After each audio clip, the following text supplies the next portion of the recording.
Hi everyone! చాలా టేస్టీగా ఉండే పెసరగాల ప్రిపరేషన్ చూసేద్దాం. దానికోసం పెసలను 6 అవర్స్ నానబెట్టుకొని వాటిని మిక్సీ జార్‌లో పెసలు వేసుకొని సరిపడిన ఉల్లిపాయలు, పచ్చిమిర్చి, అల్లం ముక్కలు వేసుకొని కచ్చపచ్చగా మిక్సీ పట్టుకోవాలి. అందులో సరిపోయినంత సాల్టు, కరివేపాకు, కొత్తిమీర కొంచెం ఎక్కువగా వేసుకుంటే చాలా టేస్టీగా ఉంటాయి.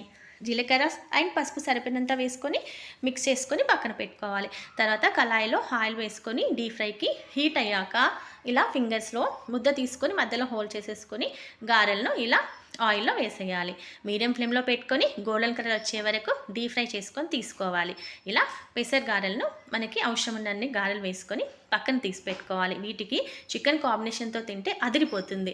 మీరు కూడా చికెన్ కాంబినేషన్‌తో ఈ గారెలు చేసుకొని తినండి. ఎలా వచ్చాయో నా కామెంట్ బాక్స్‌లో కామెంట్ చేయండి. చాలా టేస్టీగా ఉంటాయండి. ఈ వీడియో నచ్చినట్లయితే లైక్ చేయండి. మరిన్ని ఇంట్రెస్ట్ వీడియోస్ కోసం నా ఛానల్‌ని సబ్స్క్రైబ్ చేసుకోండి. Thank you so much for watching.